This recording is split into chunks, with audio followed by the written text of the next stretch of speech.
15장 14절입니다. 신약페이지 260쪽 로마서 15장 14절부터 21절까지 저희는 한 절씩 교독하시겠습니다. 내 형제들아, 너희가 스스로 선함이 가득하고 모든 지식이 차서 능히 서로 권하는 자임을 나도 확신하노라. 그러나 내가 너희로 다시 생각나게 하려고 하나님께서 내게 주신 은혜로 말미암아 더욱 담대히 대략 너희에게 썼노니, 이 은혜는 곧 나로 이방인을 위하여 그리스도 예수의 일꾼이 되어 하나님의 복음의 제사장 직분을 하게 하사 이방인을 제물로 드리는 것이 성령 안에서 거룩하게 되어 받으실 만하게 하려 하심이라.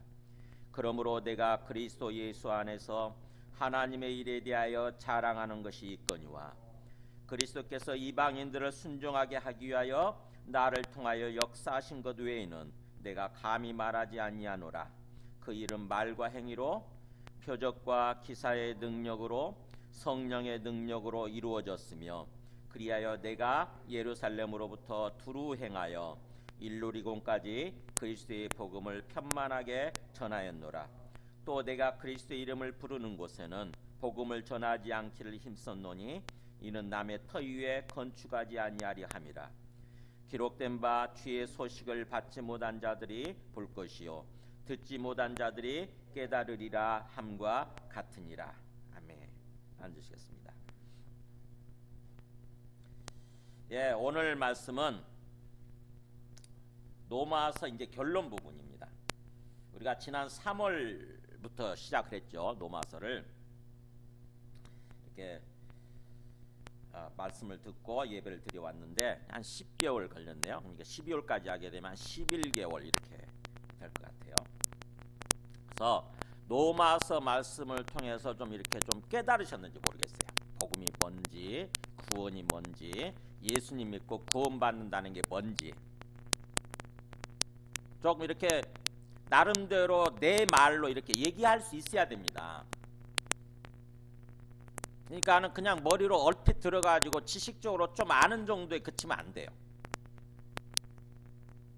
그것이 어떻게 보면은 완전히 내 거가 돼가지고 내 인격 속으로 스며들고 내 삶이 어떻게 보면 생활화가 돼야 되는 거죠. 복음에 따른 삶이 생활화가 돼야 되는 거예요. 사실은 오늘 지금 사도 바울이 그렇게 얘기하잖아요. 내가 너희로 다시 생각나게 하려고 있었다. 이거 노마서를 기록한 이유가 그거예요. 이미 노마교회 사람들이 잘 알고 행하고 있어요. 사실은요. 복음을 알고 잘 알고 행하고 있는데도 불구하고 너희로 하여금 다시 생각나도록 하기 위해서, 다시 기억하도록 하기 위해서 썼다. 그 말은 뭐예요? 사도 바울의 그 마음을 읽으실 수 있겠어요? 그러니까는 복음을 지식적으로 아는 정도에 그치면 안 된다는 거죠. 그잖아요. 그죠? 완전히 어떻게 보면은 내 거가 돼야 되는 거예요. 그래서 평소의 삶을 살아가면서 복음에 합당한 삶이 돼야 되는 거죠. 복음에 합당한 삶. 그것을 위해서 지금 사도 바울은 로마서를 썼다고 하는 것입니다. 그러니까 우리가 그렇다고 한다면 로마서를 지금 우리가 말씀을 듣고 예배를 드렸잖아요. 우리들도 그 단계까지 올라가야 되는 거죠. 복음에 합당한 삶이 완전히 우리 인격화되고 생활화될 때까지 가야 되는 거예요. 많은 사람들이 기독교인이라고 그러면서 예수 믿고 있는, 그래도 예수 믿고 구원받아서 기독교인이라고 그러면서 그 삶을 보게 되면은 세상 사람들과 별로 다를 바 없죠. 왜 그럴까요? 네, 그냥 복음이 지식으로 끝나서 그래요. 복음이 지식으로. 아직 가슴까지 안 내려온 거예요. 가슴까지. 인격화가 안 된 거죠. 그냥 지식으로 있기 때문에 그냥 종교인이 돼버리는 거죠. 종교인. 예배 드릴 때만, 교회에 나오고 예배 드릴 때만 기독교인이고 평소에 삶을 살아갈 때는 기독교인다운 모습이 아닌 거죠. 자꾸 세상 사람들과 똑같은 모습으로. 그렇게 되면 우리의 삶을 통해서 하나님이 영광 받기를 원하시는데 그게 안 되는 거죠. 하나님이 드러나야 되고 하나님 높임 받아야 되는데 그게 하나님이 영광 받는 거잖아요. 하나님이 드러나고 하나님이 높임 받는 거. 사람들이 칭찬할 수 있어야 돼요. 너를 보니까 하나님이 살아계시는 것 같다. 너를 보니까 진짜 하나님이 진짜인 것 같네. 나도 언젠가는 하나님 믿어야 되겠네. 하나님께로 나아가야 되겠네. 교회에 나가야 되겠네. 이래야 되는 거거든요. 근데 지금 현실은 보면은 정반대잖아요. 너 보니까 나 교회가 나가고 싶지 않다. 너 보니까 나 예수 믿고 싶지 않다. 이렇게 말을 하잖아요. 나 예수님은 좋은데 예수 믿는 사람들이 싫다. 이런 상황 아닙니까? 그잖아요. 참 굉장히 불행이죠. 비극이고 불행이에요. 예수님은 그냥 인정할 수 있겠는데 예수 믿는 사람들이 싫다고 하는 게 오늘날 현실이에요. 왜 그러느냐? 복음에 따른 그런 삶을 살지 않았기 때문인 거죠. 복음에 합당한 그런 삶을 살지 않았기 때문에 우리 기독교가 그렇게 욕을 먹는 거예요. 우리 교회가. 그래서 사도 바울은 이 복음에 따른 복음이 너희가 알고 있는 복음이 자꾸 생각이 나서 그것이 완전히 우리의 인격이 되고 우리의 삶이 돼야 된다고 하는 차원에서 이 노마서를 썼다고 얘기하지 않습니까? 그래서 이 노마서 결론이에요. 이 노마서 결론은 사도 바울이 다시 한번 이 노마서를 기록한 이유 그거에 대해서 얘기를 하죠. 사실은 앞에서 조금 얘기를 했었어요. 노마서 기록한 이유에 대해서 1장에서 좀 나왔었어요. 근데 그것을 다시 한번 지금 반복하면서 왜 노마서를 기록했는지, 우리가 노마서를 왜 말씀을 듣고 예배를 드려야 되는지 그 이유를 얘기해 주는 거죠. 그러면서 거기에 따른 그 합당한 삶의 모습을 사도 바울 자신의 삶을 보여줍니다. 간증처럼 사도 바울의 자신의 삶을 보여줘요. 그 복음에 합당한 삶이 어떤 것인지. 그리고 또 나중에 16장에 가서 보면은 그 복음에 합당한 삶을 살아가는 인물들을 보여주죠. 수많은 인물들이 나오죠. 거기 보면은 한번 세어보세요. 몇 명인지. 한 30명 정도 나온다고. 29명인가 30명 정도 나오죠. 이런 사람들이 일종의 우리의 삶의 목표고 비전이고 우리의 어떤 그 뭐라고 할까요? 모델이 되는 거예요. 모델. 우리의 삶의 모델. 그런 차원에서 사도 바울이 지금 이 사람들을 제시하는 것입니다. 그래서 이 결론 부분을 읽으면서 그 앞에 부분까지는 15장 13절까지는 본론이잖아요. 본론. 복음이 뭔지 구원이 뭔지를 쭉 얘기를 했죠. 그리고 복음에 따른 삶, 구원에 합당한 삶이 뭔지를 쭉 얘기를 했어요. 실천적인 차원에서 12장부터는 그렇게 됐었죠. 12장부터 15장 13절까지는 복음에 합당한 삶이 어떤 것인가를 쭉 얘기를 했었죠. 그리고 나서 이 결론 부분이라고 하는 것은 그렇다고 한다면 그의 그 합당한 삶을 산 사람들이 어떤 것인지 어떤 모습인지를 보여주겠다. 구체적으로 이런 차원에서 지금 노마서 결론이 있는 것입니다. 그래서 노마서 결론 부분을 읽을 때 그냥 결론 부분이니까 그냥 쉽게 그냥 넘겨버리지 마시고 구체적인 모델이 보여지는 거잖아요. 복음에 합당한 삶, 구원받은 모습이 합당한 삶이 어떤 것인가를 구체적으로 그렇게 산 사람들이 지금 나타나지 않습니까?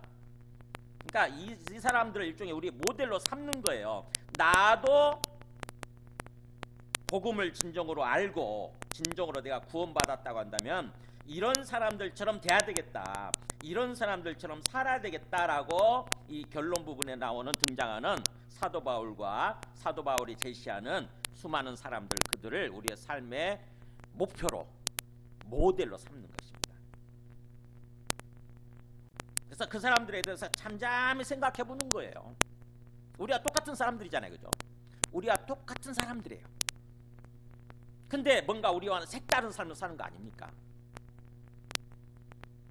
나중에 우리가 완전히 구원이 이루어지고 나서 주님 재림하심으로써 완전히 구원이 이루어지고 나서 누가 빛나겠어요? 누가 영원토록 빛나겠어요? 이 사람들이에요. 이 사도 바울과 여기 제시된 사람들. 그래서 우리도 그렇게 된다고 한다면 우리들도 마찬가지죠. 하나님이 심판하실 때 우리 그 마태복음 25장에 보면은 충성된 사람들, 그 사람들을 향해서 그렇게 얘기하신대잖아요. 잘하였도다 착하고 충성된 종아 이러잖아요. 잘하였도다 착하고 충성된 종아, 너가 작은 일에 충성하였으니 내가 모든 것을 너에게 맡기리라 이렇게 얘기하신다잖아요. 그러니까 평가가 있는 거죠. 평가, 상급을 주는 평가가 있는 거예요.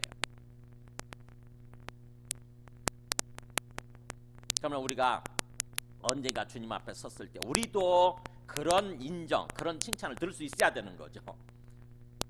주님으로부터. 그래서 그런 차원에서 지금 사도 바울이 로마서 이 마지막 결론을 그냥 짧게 하지 않고 길게 수많은 사람들 제시하면서 그렇게 결론을 짓고 있는 것 같아요. 이 복음에 합당한 삶이 궁극적으로 우리가 진정으로 그리스도의 복음을 안다고 한다면 복음에 합당한 삶은 사실은 사도 바울처럼 사는 건데 정말 복음을 전하는 삶을 사는 거죠. 생명을 구원하는 삶을 사는 거예요. 나만 하나님의 생명을 누리면서 그 삶을 살다가 끝나는 것이 아니라 죽어있는 사람들, 생명이 죽어있는 사람들한테 하나님의 생명을 전해줘야 되는 거죠. 하나님의 생명, 그게 영생 아닙니까? 그죠? 하나님의 생명, 영생을 전해줌으로써 그들도 영생의 삶을 살아가도록 그렇게 해줘야 되는 거죠. 그게 이 땅에서 우리가 사는 동안 가장 가치 있고 가장 보람 있는 삶이에요. 가장 열매 맺는 삶인 거죠. 영원토록 열매가 있는 그런 삶인 거예요. 그래서 우리가 오늘 이 말씀을 통해서 사도 바울의 어떻게 보면 간증이죠. 사도 바울의 삶의 모습을 통해서 다시 한번 우리가 진정으로 복음을 알고 하나님 뜻에 합당한 삶을 살고 있는가를 한번 이렇게 우리가 돌아보기를 원합니다. 자, 먼저 제가 한번 간증을 한번 보여드릴게요. 이분은 실제 이야기예요. 영어로 돼 있어서 제가 읽어드려야 될 것 같은데 한글을. 호주에 살고 있는 어떤 제너라고 하는 사람의 이야기예요. 그분이 그러니까 원래 이 동영상 제목 자체가 호주에 있는 제너의 이야기 이렇게 돼 있더라고. 한번 이 사람이 원래 미국 해병대 출신인데 그 다음에 뭐라고 그랬죠? 당신은 구원 받으셨습니까? 오늘 밤에 이라도 이렇게 죽는다고 한다면 천국에 갈 자신 있으십니까? 이렇게 질문했다고 그러죠. 그게 이제 자꾸 신경 쓰이는 거죠. 사람들 그 말을 들으면. 특히 예의 바른 사람한테 그렇게 그런 얘기를 들으면은 마음속에 들어오게 되니까 신경 쓰이겠죠. 그래서 자연스럽게 그 말이 성령을 통해서 성령께서 그 말을 통해서 역사하셔가지고 그렇지 내가 만약 천국이 있다고 한다면 내가 죽어서라도 천국에 가야지라는 생각을 하게 되는 거죠. 그래서 어떻게 보면은 복음의 길을 기울이게 되고 예수님에 대해서 알아보게 되고 이렇게 예수님을 믿게 되는 거죠. 그렇게 해서 이 노인 양반은 무려 40년 동안 몇 명한테 복음을 전했다고 그러냐면은 14만 6천 명. 와, 엄청나죠, 그죠? 자, 오늘 한 말씀 보시기 바랍니다. 여기에 못지않은 저 노인 양반 못지않은 사람 얘기 나오죠. 사도 바울 같은 사람이 나옵니다. 먼저 14절에서 15절 보면은 이렇게 시작을 해요. 결론 부분을. 내 형제들아 너희가 스스로 선함이 가득하고 모든 지식이 차서 능히 서로 고난하는 자임을 나도 확신하오라. 이게 무슨 말이에요? 로마교회 성도들을 향해서 너희들 스스로 선함이 가득하고 모든 지식이 충만하다. 선함이 뭐냐? 선함이 선한 행동이죠. 선한 모습이죠. 착한 모습이에요. 즉 다시 말하면 뭐예요? 말씀대로 삶을 살면 우리 행위가 바뀌잖아요. 행동이 바뀝니다. 삶이 바뀝니다. 그러니까 말씀에 합당한 삶이에요. 사실은요. 어떻게 보면 우리가 예수님 믿고 구원받으면 의인이 된댔잖아요. 의인이 된다고 그랬으니까 의인으로서 의로운 삶을 사는 거죠. 그게 선함이에요. 삶의 모습, 선한 모습, 선한 삶의 모습. 근데 로마교회 성도들이 그렇다고 하는 거죠. 선한 삶이 가득하고 또 뭐예요? 모든 지식이 찼다는 말 충만했다는 거죠. 성경 말씀, 복음에 대한 어떤 지식이죠. 복음에 따른 지식이 가득 차가지고, 그러니까 굉장히 신앙적으로 어떻게 보면 성숙해지는 거죠. 그래서 어떤 삶을 살고 있느냐? 다른 사람들을 권면하는 삶을 사는 거예요. 서로 권한다고 했잖아요. 서로 권한다. 그러니까 상대방을 향해서 어떻게 보면은 서로 세워주는 거죠. 사람들을 세워주고, 사람들을 어떻게 보면은 권면하고. 우리는 하나님이 살아계신다고 합니다. 하나님이 살아계시기 때문에 이런 삶을 살아야 됩니다 라면서 자꾸 얘기를 해주는 거죠. 어떻게 보면 말씀을 자꾸 가르치는 것이고, 말씀에 따른 삶을 살도록 자꾸 세워주는 거죠. 주님께서는 우리에게 그런 삶을 원하시거든요. 그러니까 우리가 신앙이 좀 성숙해져 가지고 다른 사람을 세우고 다른 사람에게 권면할 수 있을 정도까지 돼야 되는 거예요. 우리 주변에 많은 영혼들 있잖아요. 우리 자녀들도 있고, 우리 어떤 가족들 있잖아요. 또 우리 직장 동료들 있지 않습니까? 정말 예수 믿는 사람들이라고 한다면은 그들한테 그렇게 자꾸 권면해야 되는 거죠.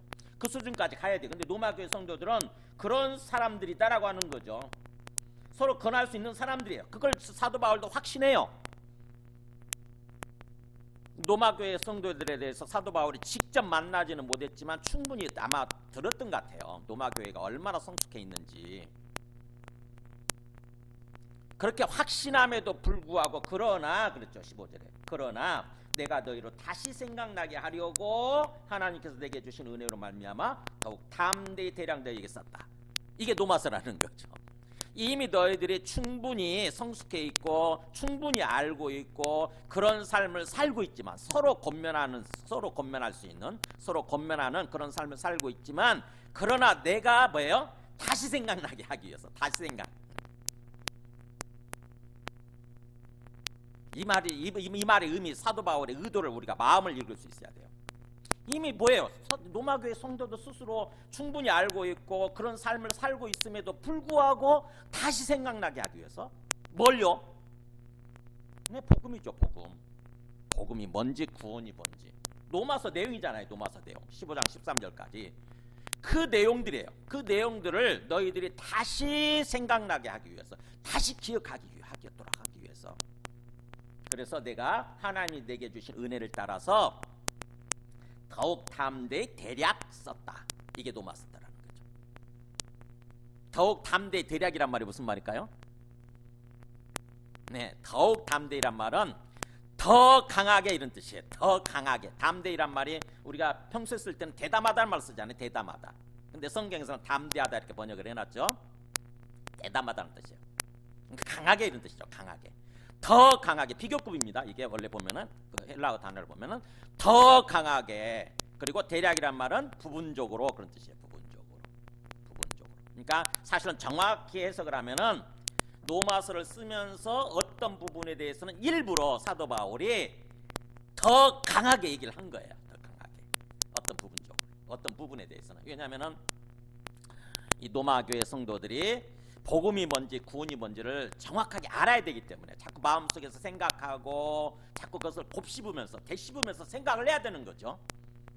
그래서 복음이 뭐구나, 구원이 뭐구나, 하나님은 우리에게 어떤 삶을 살아가길 원하시는 거구나라고 자꾸 우리가 깨달아야 되는 거죠. 그것을 위해서 사도 바울이 일부러 어떤 부분에 있어서는 강조해서 더 강하게 해서 썼다는 것입니다. 그게 노마서라는 거예요.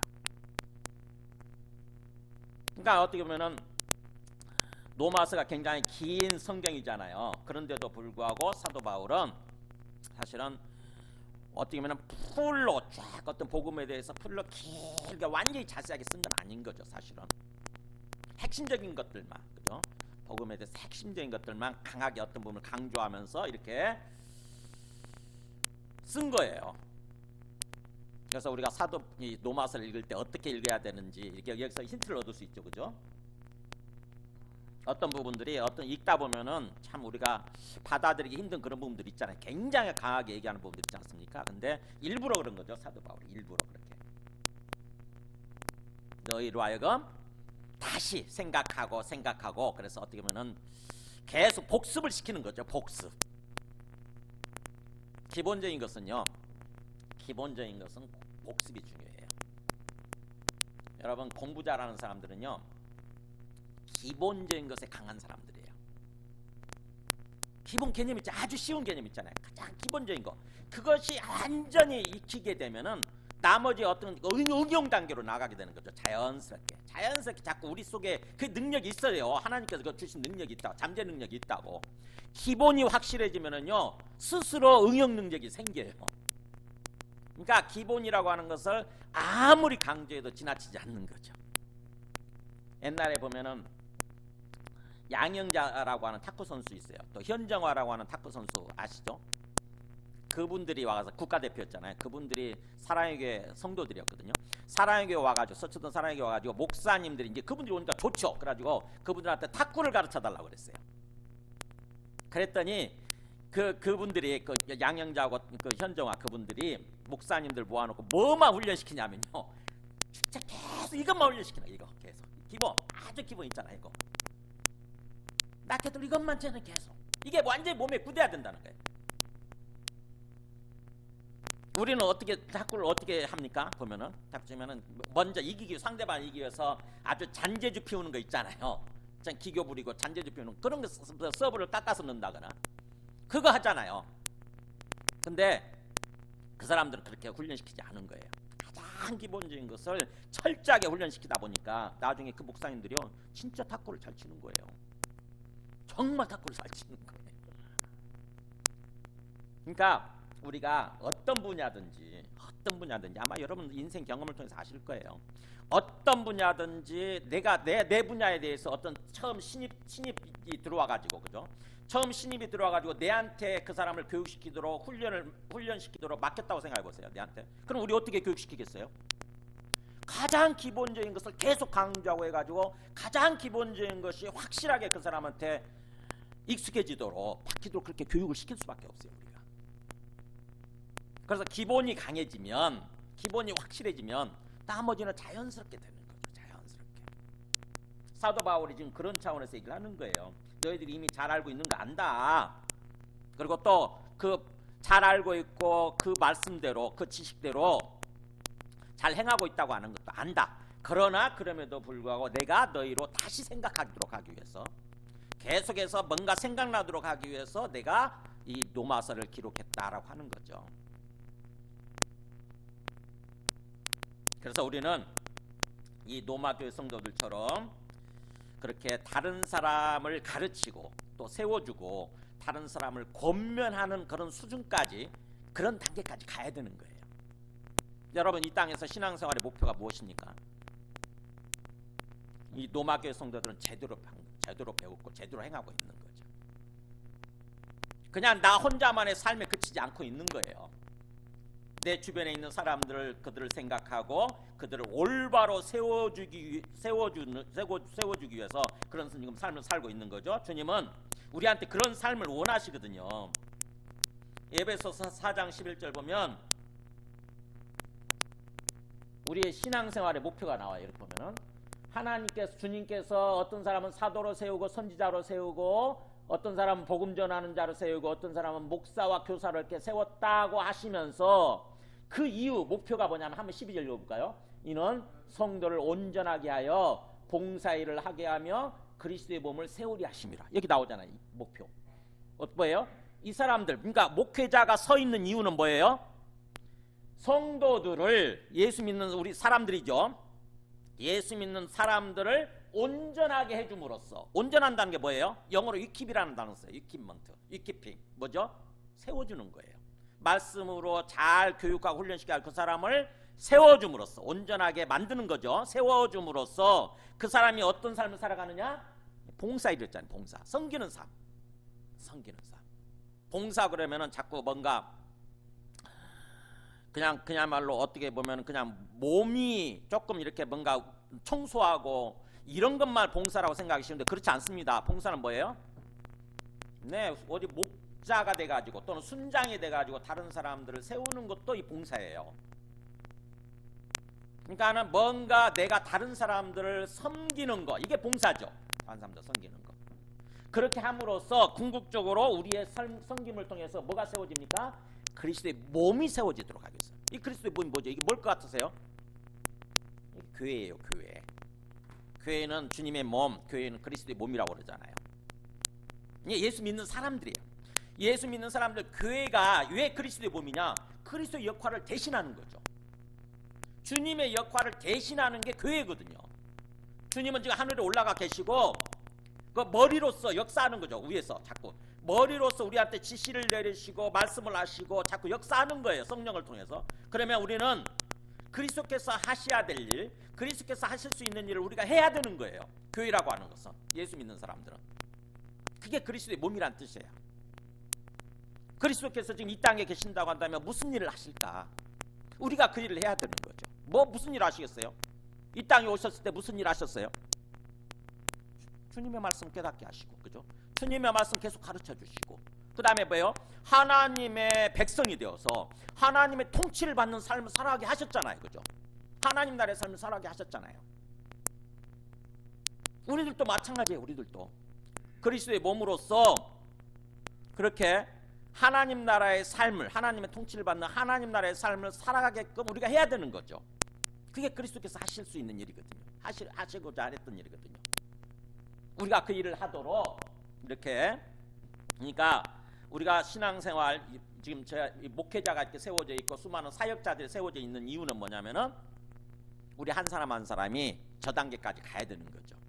내가 온전해짐으로써 궁극적으로 봉사의 삶을 살아가고, 봉사하는 삶을 살아가고, 그렇게 함으로써 그리스도의 몸인 교회가 잘 세워져 가도록, 주님의 일을 감당할 수 있는 그런 어떤 그 교회로 잘 세워져 가도록 궁극적으로 우리의 목표예요. 목표. 하나님께서 우리에게 주신 목표, 하나님께서 우리에게 바라시는 그런 목표인 거죠. 근데 로마교회 성도들은 지금 이미 그런 삶을 살고 있다고 하는 거죠. 그럼에도 불구하고 사도 바울이 그것이 더욱더 다져지도록 하기 위해서, 어떻게 보면은 그것들이 더욱더 제대로 강해지도록 하기 위해서 로마서 말씀을 썼다고 하는 거죠. 그러니까 우리가 로마서 말씀을 통해서 그걸 깨달아야 되고 그렇게 세워져 가야 되는 거죠. 우리들도. 그러면서 16절부터 19절까지는 사도 바울이 그 복음에 합당한 삶을 산 모습을 얘기합니다. 복음이 그렇다고 한다면 하나님께서 우리에게 복음을 통해서 우리를 구원해 주시고, 그래서 거기에 어떤 삶을 살기를 원하신다고 한다면은 이 사도 바울이 그런 삶을 살았다고 하는 차원에서 사도 바울의 개인 간증이 이렇게 이어집니다. 하나님이 내게 주신 은혜를 따라서 그렇게 더욱 담대히 대략 너희에게 썼다 이렇게 얘기했는데, 그 은혜는 뭐냐? 이렇게 우리 작은 글씨로 돼 있죠. 그죠? 16절 시작할 때 이 은혜는 왜 작은 글씨로 돼 있냐면, 원래 원문은 영어의 into에 해당되는 뭐뭐 하기 위해서라고 하는 order to 또는 into 해가지고 그걸로 되어 있기 때문에 그런 거예요. 하나님이 주신 은혜에 주신 목적이 뭐냐? 하나님이 주신 그 은혜의 목적이 뭐냐? 그래서 그것은 그런 뜻이 어떻게 보면 이것은 곧 부연 설명이잖아요. 자세히 설명하는 거죠. 곧 나로 이방인을 위하여 그리스도의 일꾼이 되어서 하나님의 복음의 제사장직분을 하게 하려고 하신 거다. 그러니까 하나님이 내게 베풀어 주신 은혜의 어떤 그 이유, 목적은 뭐냐면 내가 나로 하여금 이방인을 위한 그리스도 예수의 일꾼이 되도록 하는 거다. 그리스도 예수의, 그리스도이신 구원자이신 그런 뜻이에요. 구원자이신 예수님의 일꾼이 되는 거. 이 일꾼이 뭐냐? 평소에 우리 쓰는 일꾼, 정확히 이야기하면은 대사, 사역자 이런 뜻이에요. 대사. 우리 그리스도의 어떤 국가의 대사로 나가잖아요, 그죠? 그리스도 예수께서 파송하시는, 그리스도 예수를 대신하는 대사, 그게 일꾼입니다. 나로 하여금 그리스도 예수가 파송한, 그리스도 예수를 대신하는 그런 일꾼, 대사가 되어서 궁극적으로 하나님의 복음의 제사장 직분을 하게 하려고 하셨던 거다. 하나님이 주신 복음의 제사장 직분. 여러분, 제사장이 뭔지 아세요? 옛날에 구약시대 때 제사장이라고 하는 것은 제사를 집리하는 사람이 제사장이잖아요, 그죠? 사람들이 죄를 지어요. 사람들이 죄를 지으면은, 죄인으로 떨어지게 되면은 그야말로 이제 어떤 보면은 망하는 거죠. 죽음이 찾아오잖아요. 죽음. 죄를 짓게 되면 죽음이 찾아오거든요. 망하는 거예요. 그래서 그 사람들이 죄 문제를 해결하기 위해서 어떻게 합니까? 의의를 회복하기 위해서 쇠물을 가지고 오잖아요. 짐승을 가지고 와요. 그러면 그 짐승을 뭐예요? 제사장이 그 제물을 드리는, 제사를 지내게끔 제물을 가지고 올 때 제사장이 옆에서 집례하는 거예요. 그거를 하나하나 그 사람들한테 뭐 안수하게 만들고, 우선 짐승한테 안수하게 만들잖아요. 두 손 안수해서 당신의 죄를 이 짐승한테 전가시키는 거죠. 그러니까 안수하게 만들고, 그 다음에 그 제물을 잡게 만들어요. 그 사람 스스로. 그 사람이 죽입니다. 죄인이 죽이는 거예요. 짐승을 자기를 죽이듯이, 이 죄 때문에 내가 죽어야 되는데 나는 목숨이 하나뿐이니까 내 대신에 이 짐승을 죽입니다라고 하면서 죽이는 거거든요. 짐승을. 그럼 짐승을 죽이면 그 피를 받죠. 목을 찔러서 죽이는 거니까. 피를 받아가지고, 그 피라고 하는 것은 그 짐승의 생명을 의미하는 거고, 그 죄인의 생명을 대신하는 거죠. 생명을 상징하는 거죠. 죄 때문에 죽었습니다라고 하는 그 죄인의 생명을 상징하는 그 피를 받아가지고 하나님이 받으시는, 하나님이 계시는 제단에 붓는 거거든요. 제단에 가서 그거를 전체적으로 집례해주는 사람이 제사장이에요. 그러니까 제사장이라고 하는 것은 중매쟁이죠. 일종의 중매쟁이. 죄인과 하나님 사이를 화목시켜주는, 다시 관계를 회복시켜주는 중매쟁이, 중간 역할을 하는 사람이 제사장이에요. 근데 여기서 뭐예요? 사도 바울은 하나님이 이 사도 바울을 구약 시대가 아님에도 불구하고 일종의 복음의 제사장 역할을 하도록 사도 바울에게 하나님께서 은혜를 베풀어 주셨다. 그리스도의 예수의 일꾼이 된다고 하는 것은 하나님의 복음의 제사장 직분 역할을 하는 건데, 복음의 제사장 역할을 하는 건데, 그렇게 죄인, 이방인들 죄인들을 위해서 죄인들을 하나님과 화목시키도록, 하나님과 화해하고 화목시키도록 그 역할을 하도록 어떤 나에게 은혜를 베풀어 주셨다. 그래서 나는 그런 삶을 살았다라고 지금 사도 바울은 얘기하는 거죠. 그래서 하나님의 복음의 제사장 직분을 하게 하사 이방인을 제물로 드리는 것이 성령 안에서 거룩하게 되어 받으실 만하게 하려 하십니다. 자기는 이방인 죄인들이죠. 이방인 죄인들을 제물로 하나님께 올려드리는 그런 역할을 하도록 사명을 받은 거죠. 그래서 그런 삶을 살았다고 하는 것입니다. 이방인들의 영혼들을, 어떻게 보면은 그 죄인들을 데리고 와서 제물로 하나님 앞에 올려드림으로써 일종의 하나님과 화해시킨 거예요. 하나님과 화목하게 만든 거예요. 죄 때문에 하나님과 관계가 완전히 멀어졌잖아요. 그래서 하나님의 심판을 받아서 완전한 멸망으로 갈 수밖에 없었는데, 하나님은 그 이방인들을 이방인들과 화해하기를 원하시고 그 중간 역할을 하도록, 제사장 역할을 하도록 사도 바울을 세우셨다고 하는 것입니다. 사도 바울에게 은혜를 주셨다는 거예요. 그래서 사도 바울은 그런 삶을 살았다는 거죠. 그래서 그런 맥락에서 지금 17절에서 19절 얘기하는 거예요. 그러므로 내가 그리스도 예수 안에서 하나님의 일에 대해서 자랑하는 것이 있다. 그리스도 예수 안에서, 그리스도의 신 구원자이신 예수님 안에서 내가 하나님의 일에 대해서 내가 자랑할 게 있다. 그러면서 18절, 그게 뭐냐? 18절 19절이에요. 18절 앞에 우리는 생략을 해버렸지만 원래는 for가 있거든요. for, 왜냐하면이라고 하는, 가르라고 하는 게 있더라고. 그래서 왜냐하면 내용을 얘기하는 거예요. 그리스도께서 이방인들을 순종하게 하기 위하여 나를 통하여 역사하신 것 외에는 내가 감히 말하지 아니하노라. 되게 어렵죠. 뭐냐면은 그리스도 예수 안에서 하나님에 대해서 자랑하는 것이 있는데, 왜 하나님 앞에서 자랑하는 거냐? 바로 뭐예요? 그리스도께서 하셨기 때문에, 그리스도께서 나를 통해서 역사하신 것이기 때문에 하는 거죠. 그리스도를 통해서 나를 통해서 역사하신 것, 그거 외에는 내가 절대로 뭔가 내가 스스로 한 거라고 생각하는 그것들은 말하지 않겠다는 거죠. 오직 그리스도께서 이방인들을 순종하게 하기 위해서, 이방인들로 하여금 순종하도록 하기 위해서, 그러니까 하나님께 나와서 하나님께 순종하는 거죠. 하나님의 백성이 되는 거예요. 하나님의 통치를 받는 거예요. 구원받는 거죠. 구원받는 거. 그것을 위해서 그리스도께서 나를 통하여 역사하셨다는 거예요. 이방인들한테. 그러면서 어떻게 역사하셨느냐? 말과 행위로. 그 이름 말과 행위로, 그리고 표적과 기사의 능력으로, 성령의 능력으로 이루어졌다까지가 한 문장이죠. 어떻게 보면 뭐예요? 말과 행위로. 가서 말 전한 거죠. 말로 전한 거예요. 그리고 또 행위, 삶으로 또 전한 거예요. 삶으로, 말과 행위로.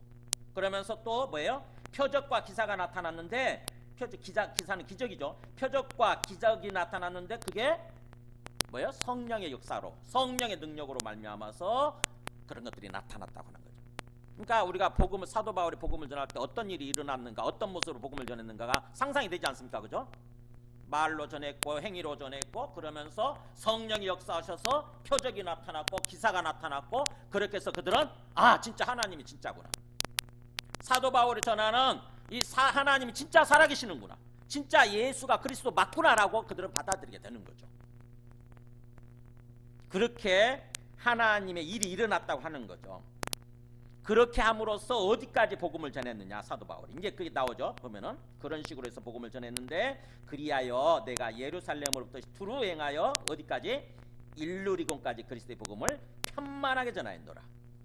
와, 예루살렘으로부터 두루 행하여 일루리곤까지, 이게 어디냐면 지도를 좀 봐야 돼요. 그래야 사도 바울 이 한 사람이 행한 이 놀라운 일을, 엄청난 일을 우리가 보게 됩니다. 한번 지도 보여줘 보세요. 이게 이탈리아예요. 로마가 있는 이탈리아고, 이게 지금 이게 터키죠. 터키고, 이게 마케도니아가 있는 그런 어떤 그 유럽 시작이잖아요. 유럽 이 부분. 사도 바울이 1, 2, 3차 우리 그 사도행전을 보면은 3번에 걸쳐서 세계에 가서 선교를 하죠. 그래가지고 뭐 자세히 볼 수는 없지만은 여기 이렇게 줄이 있는 게 이게 지금 가서 복음 전한 거예요. 이게 예루살렘이잖아요. 예루살렘으로부터 시작해가지고 쭉 막 복음을 전해가지고 이쪽 아시아죠. 동아시아, 아시아, 소아시아를 넘어서서 그 다음에 이제 유럽까지 가서 복음을 전한 거죠. 여기가 고린도고, 이렇게 복음을 전해가지고 여기가 이 마케도니아 있는 이 부분이 일루리곤이에요. 이 부분. 그러니까 로마를 중심으로서 해게 보게 되면은 로마 동쪽까지 다 복음을 전한 거예요. 이 로마 제국 전체가 얼마나 큰 땅덩어리였어요. 로마 제국 전체에서 동쪽으로는 다 복음을 전했다는 거죠, 사도 바울이. 그 얘기예요. 지금 좀 더 자세히 보여드릴게요. 그 다음 그림 보여주세요. 이게 지금 여기에 이게 안디옥, 여기서부터 이게 선교의 근거지죠. 선교의 여기 베이스 캠프. 여기서부터 출발해가 쭉 복음을 전하고, 마케도니아 있고,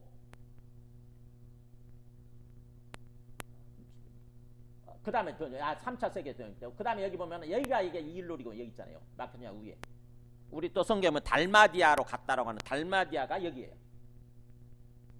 그러니까 여기까지, 이탈리아에 있는 여기까지, 여기 아드리아 해안이죠. 여기가 지금은 세계적으로 어디예요? 한번 보세요. 그 다음 그림 보면은 이게 소위 옛날 유고슬라비아 연방공화국이에요. 이게 지금은 연방 아니잖아요, 그죠? 이게 해체됐잖아요. 유고슬라비아, 이게 공산주의 사회 연방공화국이었는데 지금은 다 해체돼가지고 지금은 뭐 여러 나라로 세워져 있죠. 여기 보면은 뭐 알바니아, 마케도니아, 불가리아, 이게 몬테네그로, 세르비아, 막 보스니아, 이렇게 서로 막 민족별로 이제 한 민족이 한 나라가 된 거죠. 이런 식으로 쭉 흩어져 있는 거는. 그러니까 사도 바울이 그때 당시에 복음을 어떻게 보면 여기까지 복음을 전한 거예요. 여기까지 이렇게. 그래서 나머지는 이제 뭐만 남았냐면은 이탈리아, 로마와 그 다음에 로마 서쪽 스페인만 지금 남겨두고 있는 상태인 거죠. 그게 전체가 땅끝이 바로 이 스페인을 어떻게 보면 의미하는데, 로마와 지금 땅끝 스페인만 남겨두고 있는 상태예요. 지금 그 얘기를 하는 것입니다. 그래서 그런 맥락에서 나중에 이제는 땅끝까지 내가 복음을 전하기를 원한다고 하는 차원에서 나중에 보면은 23절, 24절 나오잖아요. 24절에 나오지 않습니까? 23절에 이제는 이 지방에 더 이상 일할 곳이 없고, 또 여러 해 전부터 언제든지 서바나, 스페인이잖아요. 스페인으로 갈 때 너희에게 가기를 바라고 있다 지금.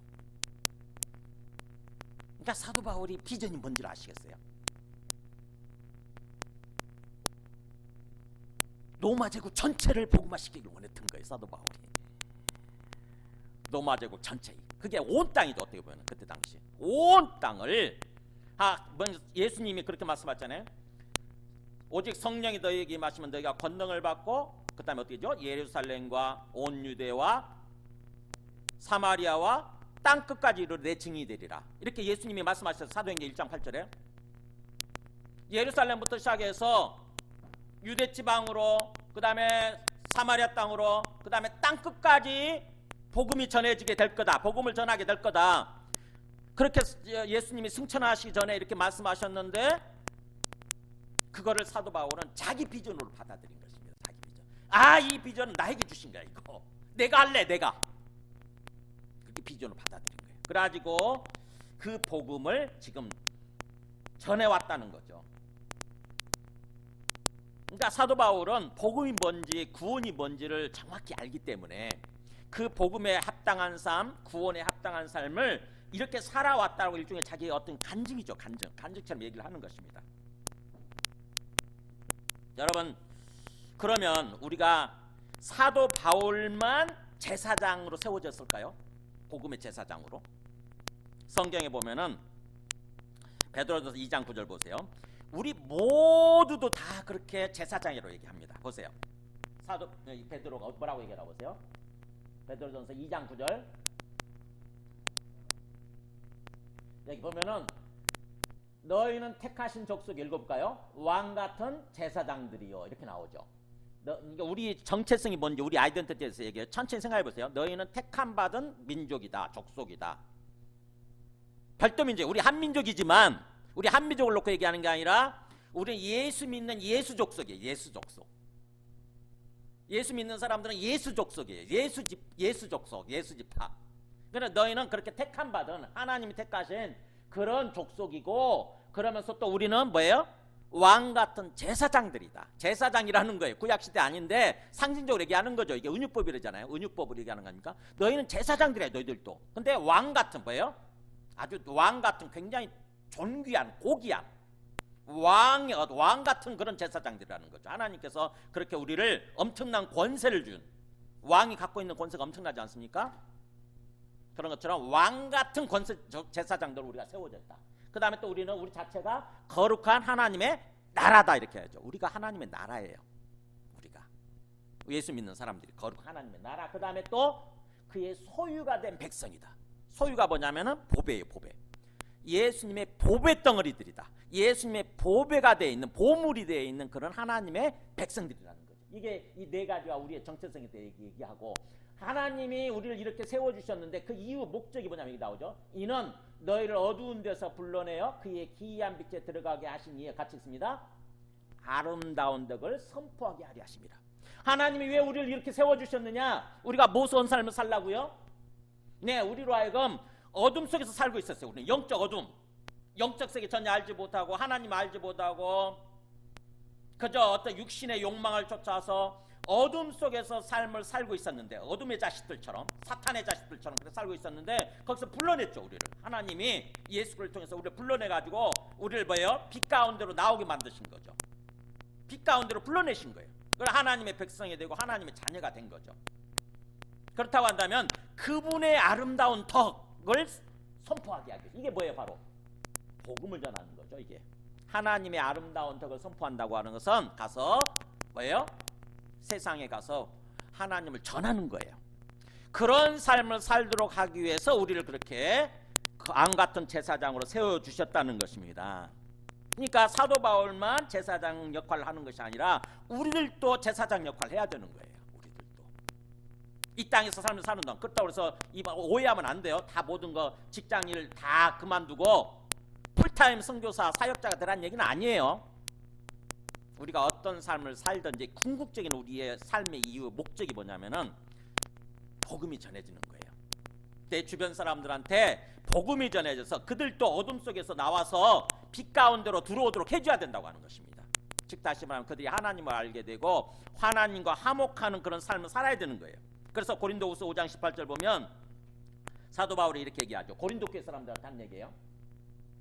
모든 것이 하나님께로서 났으며, 파란 것을 읽어봅니다. 그가 그리스도로 말미암아 우리를 자기와 화목하게 하시고 또 우리에게 화목하게 하는 직분을 주셨다. 우리를 하나님과 화목하게 하게, 이게 제사장 역할이거든요. 하나님과 우리가 서로 등지고 있었는데, 원수가 돼 있었는데 죄를 지으면서, 근데 하나님 뭐예요?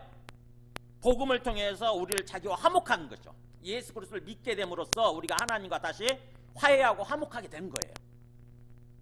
즉 우리가 하나님 집에 들어가는 거죠. 이제. 그래서 하나님의 자녀가 되고 하나님의 백성이 되어서 하나님과 알콩달콩 사랑을 나누면서 살게 되는 거예요. 그게 하나님과 화목하는 거죠. 그래서 우리를 먼저 그렇게 부르셔서 하나님과 화목하게 하신 다음에 우리한테 무슨 직분을 주셨느냐? 바로 뭐예요? 화목하게 하는 직분, 화목의 직분을 주셨다는 거죠. 즉 다시 말하면 제사장 직분을 우리한테 또 주신 거예요. 그럼 우리들 또 뭐예요? 나만 하나님과 화목하고 하나님과 화평을 이루는 삶을 사는 것이 아니라 또 다른 사람들을 그렇게 하나님과 화목하게 하는 그런 삶을 살아야 되는 거죠. 지금 사도 바울은 그런 맥락에서 자기가 그런 삶을 살았다라고 일종의 자기 간증을 하는 것입니다. 우리한테 삶의 모범을 제시하는 거예요. 우리 모두도 사실은 하나님과 화목했다고 한다면은 또 이렇게 하나님과 화목하게 만드는 그런 삶을 살아야 되는 거죠.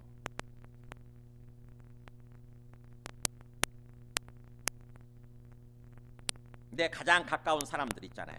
우리 가족이나 아니면 또 우리 직장 동료나 우리의 영적인 목표가 돼야 돼요. 궁극적으로 목표가 어떻게 하면 저 사람들을 또 하나님과 화목하게 만들 수 있을까? 어떻게 하면 저 사람들이 하나님을 알게 할 수 있을까? 그래서 하나님의 백성으로서 하나님이 돌보시는 하나님이 인도해 가시는 그런 삶을 살게 할 수 있을까? 그게 우리한테 주신 어떤 삶의 목표, 사명이라고 하는 거죠. 자, 마지막 말씀 정리합니다. 20절에서 21절 보면은 사도 바울이 그런 맥락에서 복음을 그렇게 전하는 삶을 살면서 자기 어떤 신조가 나와요. 사도 바울의 신조, 사도 바울의 어떤 보면은 영적 어떤 스피릿, 자기 어떤 사명 의식이 있어요. 보면은 20절에 보세요. 또 내가 그리스도 이름을 부르는 곳에는 복음을 전하지 않기를 힘썼노니 이는 남의 터위에 건축하지 아니하리라. 좀 독특하죠. 뭐예요? 복음을 전하면서 사도 바울은 그리스도 이름을 부르는 곳, 이미 거기에 복음이 전해져서 예수님을 믿고 있다, 예수를 그리스도라고 이렇게 부르는 거죠. 그런 것은 내가 복음을 전하려고 하지 않았다는 거죠. 왜냐하면 남의 터위에 집지지 않기 위해서, 남의 터위에 건축하지 않기 위해서 자기는 그걸 신조로 삼았다는 것입니다. 그러면서 이사야 말씀을 인용을 해요. 기록된 바 주의 소식을 받지 못한 자들이 볼 것이고 듣지 못한 자들이 깨달으리라, 이렇게 기록된 것과 같다. 그러니까 사도 바울은 말씀을 묵상하면서 어떤 말씀을 어떻게 보면은 자기 어떤 그 비전으로 삶의 어떤 그런 정신으로 스피릿으로 받아들이는 거예요. 그래가지고 그 말씀대로 삶을 사는 거죠. 노력해서 힘써서 삶을 사는 것입니다. 힘썼다고 그랬잖아요. 내가 그리스도인을 부르는 것은 복음을 전하지 않게 힘썼다, 노력했다. 정말 때로는 사도 바울도 사람인지라 편한 삶을 살고 싶었겠죠. 그죠? 누구나 그렇잖아요. 이왕이면 그냥 복음이 전해진 곳에 가서 눌러 앉으면 되잖아요. 근데 사도 바울은 그런 어떤 편하게 안주하는 삶을 포기한 거예요. 그보다는 뭐예요? 개척의 정신, 도전하는 정신, 그 정신을 가지고 산 거죠. 그러니까 사도 바울이 어떻게 보면 개척자 정신, 도전 정신이 이렇게 나타난 거죠. 사도 바울은. 우리들도 진정으로 하나님을 믿고 하나님이 주인 되신다, 내 삶의 주인 되신다, 내 삶을 인도해 가시는 주님 되신다, 이걸 믿는다고 한다면 우리 하나님께 의지해서 어떻게 보면 좀 미지를 향해서 나아가는 어떤 그런 도전 정신이 필요해요. 사실은요. 특별히 우리 어린아이들한테는 그렇게 참 교육을 할 필요가 있어요. 자꾸 뭔가 안주하는 삶을 살게 만드는 것이 아니라 좀 뭔가 새로운 어떤 그런 어떤 비전을 향해서 도전하는 그런 어떤 그 삶의 자세를 갖도록 그렇게 좀 교육시킬 필요가 있죠. 제가 얼마 전에 유튜브를 보다가 너무 감동이 돼가지고, 어떤 유튜브냐면요, 이 사람은 자전거를 타고 세계 여행을 하는 거예요. 근데 미국에 가서 미국을 횡단을 하는 거예요. 자전거로 무려 82일 동안. 와, 그걸 보면서 제가 정주행 한다고 그러잖아요. 처음부터까지 다 봤어요. 제가 얼마나 감동이 되든지, 이 사람 진짜 대단한 사람이다, 예수 믿는 사람 같더라고 보니까. 근데 카톨릭이었구나. 그래도 예수 믿죠, 카톨릭도. 어쨌든 자전거는 엄청난 고생을 하는 거죠. 엄청난 고생을 하는데 자전거로 계속 때로는 어떤 그 집에 가서 자기도 하지만 때로는 자기가 텐트 치고 자고 공원에서 텐트 치고 이렇게 좀 캠핑하기도 하고 어쨌든 그 고생하면서 가는데 그 수많은 그 만나는 사람 미국 사람들 얘기를 이렇게 들려주는 거죠. 그러니까는 그 미국의 진면목을 알 수 있겠더라고. 이렇게 보니까 미국 사람들 어떤 사람들이 얼마나 정말 그 어떤 그 복음의 선한 사마리아인처럼 그렇게 복음에 합당한 삶을 살고 있는 미국 사람 수많은 사람들을 이렇게 보여주더라고요. 보면서 미국 세계가 뭔지를 알겠고 미국 사람들이 어떤 사람들인지 알겠고 우리는 뉴스를 통해서만 알잖아요. 뉴스라고 하는 것은 독특하게 드러난 것만 보여주는 거 아닙니까? 그죠? 뉴스거리잖아요. 이슈가 될 만한 것만 보여주는데 그게 어떤 미국의 진면목은 아닌 거죠. 근데 이 사람들이 만나는 평범한 보통 사람들의 모습을 보니까 미국 사람들이 어떤 사람들인지 미국이라는 나라가 어떤 나라인지를 좀 알겠더라고요. 그러면서 이 사람이 짧은 영어예요. 짧은 영어를 가지고 그렇게 하면서 걸어가는데 그러니까 굉장히 제가 도전을 받는 거죠. 와, 나도 젊으면 저렇게 살고 싶다는 생각이 들더라고. 남들은 하지 못한 일을 하는 거예요. 생각해보세요. 자전거로 82일 동안 그 때론 뜨거운 사막을 건너고 사막과 같은 건너고 그다음 뜨거운 또 아주 추운 어떤 그 지역을 지나고 막 이러면서 그 횡단하는데 그러니까 인생을 굉장히 어떻게 보면 어떤 도전하는 그런 모습으로 살더라고요. 그래서 제가 그거 보면서 굉장히 어떤 감동을 받았어요. 이렇게 가르쳐야 된다 사실은 사람들이. 이 사람도 그렇게 하기 전까지는 굉장히 뭔가 이렇게 그냥 게으르고 뭔가 그냥 앉아있는 생각만 많고 앉아있는 그런 삶을 살았대요. 근데 내가 이렇게 살면 안 되겠다 싶어가지고 도전했다는 거예요. 도전. 그래가지고 영국에서부터 그렇게 뭔가 영국에서는 걸어서 횡단을 하고 미국에서는 자전거로 횡단을 하고 이렇게 세 개를 횡단하면서 그걸 유튜브로 또 올리더라고. 그래가지고 유튜브 수입이 그 미국 시작할 때만 해도 한 달 수입이 50만 원 정도밖에 안 된 거예요. 직장 그만두고 그렇게 시작을 했는데 그래서 나중에 결혼도 하고 일상적인 삶을 살아가기 위해서는 수입도 있어야 되니까 고민을 하고 있었는데 미국의 그 횡단하는 게 굉장히 사람들한테 감동을 주고 도전을 줬나 봐. 구독자가 확 늘어나면서 수입이 엄청나게 많아진 거예요. 직장 생활하는 것도 훨씬 많아진 거예요. 그러니까 어떻게 보면 이제 그런 삶을 어떻게 보면 평생 살아갈 수 있게끔 된 거죠.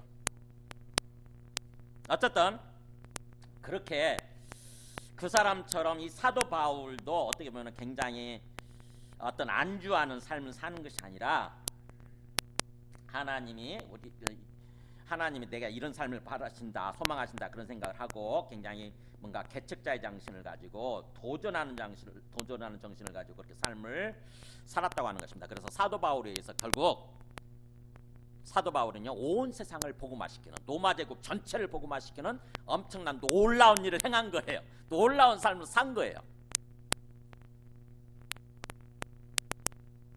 생각해보세요. 아까 다시 한번 지도 보여줘 보세요.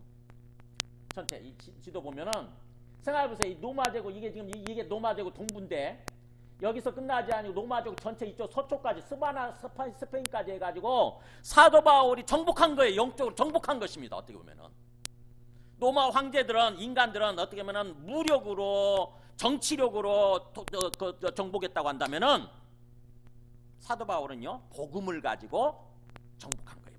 로마 제국 전체를. 생각해보세요. 이 한 사람이 그러니까 어떻게 보면 굉장히 엄청난 놀라운 삶을 산 거죠.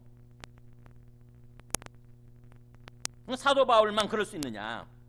하나님께서는 우리에게도 그런 삶을 살 수 있다. 그런 삶을 도전해 봐라라고 지금 어떻게 보면은 얘기를 해주시는 거죠. 사도 바울의 삶을 통해서. 자, 우리가 말씀을 정리합니다.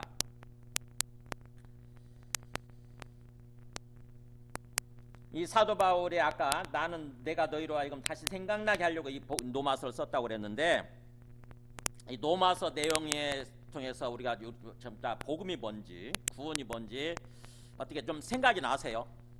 자, 복음이 뭐라고 그랬죠? 다시 한번 우리가 복습 차원에서 사도 바울의 의도대로 복습 차원에서 한번 생각해 볼까요? 복음이 뭐라고 그랬죠? 누구한테 복음이 뭐예요? 이렇게 기쁜 소식, 복음 기쁜 소식인데 기쁜 소식이 뭐예요? 라고 누가 묻는다고 한다면 뭐라고 얘기해 주시겠어요? 아주 간단하게 한 문장으로 성경에 나와 있잖아요. 로마서 어디 나와 있죠? 1장 2절에 나와 있지 않습니까? 뭐라고 돼 있어요? 한번 보세요. 로마서 1장 2절에 보여주세요. 볼 말씀을. 여러분이 찾을 수 있으면 찾으시고. 여기 나오잖아요. 뭐예요? 뭐라고 돼 있어요? 이 복음은 하나님의 선지자를 통하여 그의 아들에 관하여 성경이 미리 약속하신 거다. 그러니까 복음은 쉽게 얘기하면 뭐예요? 그는 누구죠? 하나님이죠. 하나님의 아들에 관한 이야기예요. 복음은 쉽게 얘기하면. 우리가 복음 수없이 들었음에도 불구하고 복음이 뭐예요? 라면은 거기에 대해서 대답을 못하는 사람이 부지기수라고. 어떻게 보면 한국교회 성도들의 한 90%는 복음을 모를 것 같아. 복음을 설명 못할 것 같아. 그 익숙한 개념. 굿뉴스, 복음이 굿뉴스인데 깊은 소식이에요. 아니 구체적으로 뭐냐고. 구체적으로 뭐예요? 하나님의 아들에 관한 이야기. 하나님의 아들이 이 땅에 오셨다고 하는 깊은 소식이에요. 하나님의 아들이 이 땅에 오셨다. 이게 기쁜 소식, 이게 복음이에요. 그걸 생각해야 되는 마음속에 완전히 이게 내 거가 돼야 돼요. 하나님의 아들이 이 땅에 오셨다고? 하나님의 아들이? 하나님의 아들이면 하나님인데 하나님이신 신이신 절대 신이신 하나님의 아들이 그분이 이 땅에 오셨다고? 누구를 말하는 거야? 누구예요? 예수라고 하는 모습으로. 예수가 하나님의 아들이라는 거예요. 뭐 하기 위해서 오셨어요? 우리를 구원하시기 위해서. 우리를 구원하시기 위해서 오셨다는 거죠. 이게 기쁜 소식이지. 그럼 구원이 뭐예요? 자, 구원. 또 구원은 뭐예요? 로마서에서 뭐라고 얘기했죠? 구원은 로마서 3장 22절 23절에 보세요. 구원 여기 나오잖아요. 뭐예요? 예수 그리스도를 믿음으로 말미암아 모든 믿는 자에 미치는 하나님의 의인이 차별이 없느니라. 구원은 뭐예요? 이렇게 얘기하면은 하나님의 의를 얻는 거예요. 구원은 하나님의 의를 얻는 거예요. 로마서식으로 얘기하면은. 우리는 구원을 어떻게 생각하죠? 쉽게 얘기하면 보통 어떻게 말하죠? 죽어서 천당 가는 거, 죽어서 천국 가는 거. 그게 전부라고 생각하기 쉬운데 사실 로마서식으로 얘기하면 뭐예요? 구원은 하나님의 의를 얻는 거예요. 의인이 되는 거예요. 의인이 되는 거. 정상적인 사람이 되는 거예요. 하나님이 처음 창조하실 때처럼 정상적인 사람이 되면 어떻게 되죠? 그럼 자연스럽게 하나님과 연합하게 되고 하나님과 교통하게 되는 거죠. 그래서 하나님과 함께 더불어 살아가게 되는 거예요. 그게 구원이에요. 하나님께 돌아와서 하나님과 함께 삶을 살아가게 되는 거. 그게 구원입니다. 하나님과 화목한다고 그랬잖아요. 아까 하나님과 화목하게 되는 거. 자, 그렇다고 한다면 구원받은 삶은 뭐예요? 로마서에서 또 우리가 구원받았다 그러면 이 땅에서 어떤 삶을 살아야 되는 거예요? 내가 구원받았다. 예수 믿고 구원받았어. 복음을 듣고 예수 믿게 되고 그래서 구원받았어. 하나님의 의를 얻었어. 그럼 어떤 삶을 살아야 되죠?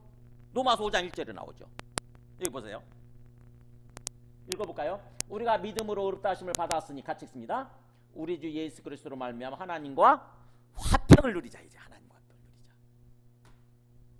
이게 구원에 합당한 삶이에요. 내가 구원받았다고 한다면 내 삶이 어떤 삶으로 나타나야 돼요? 하나님과 화평을 누리는 삶. 화평이 뭐예요? 샬롬.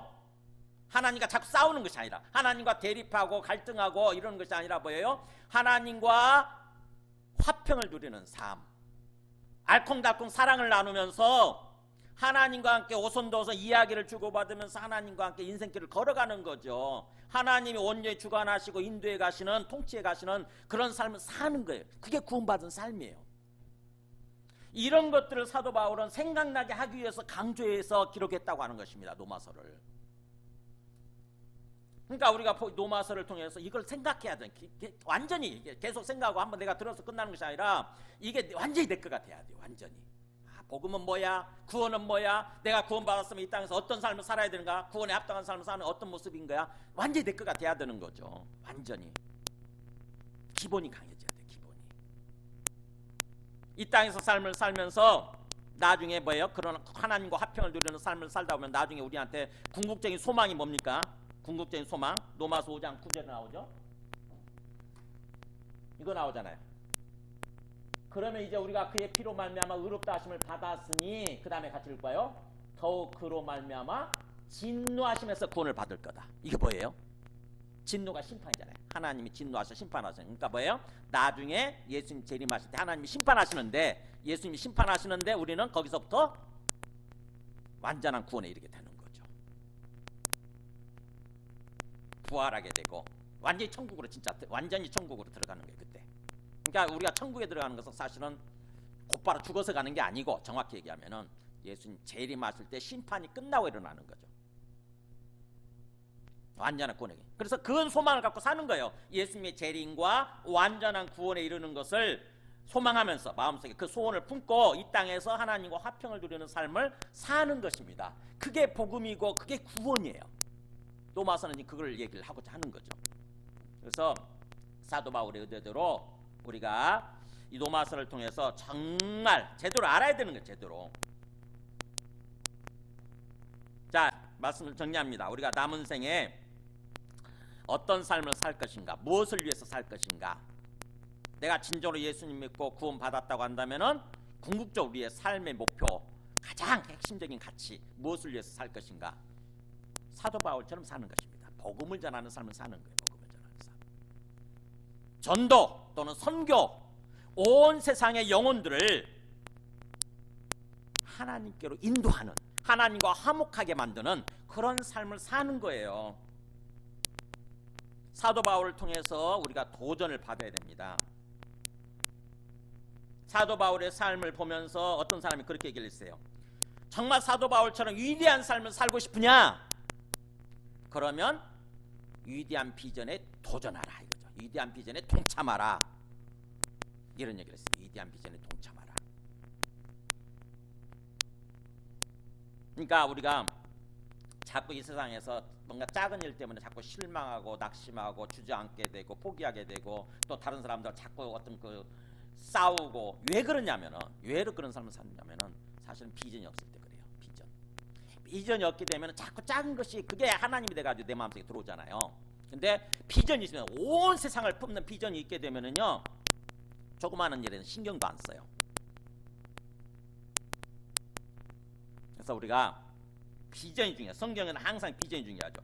잠언 29장 18절 마지막 말씀 봐야 되겠네요. 잠언 29장 18절 보면 속담처럼 위에 읽어볼까요? 묵시가 없으면 백성이 방자에 행하거니와 이런 말 있죠. 묵시가 비전이에요. 비전이 없으면 인간이라고 하는 존재가 뭐예요? 교만해지게 되고 방만해지게 되고 퍼지게 된다는 거죠. 자꾸. 근데 비전이 있게 되면은 하나님 앞에서 비전을 품게 되면은 우리가 삶을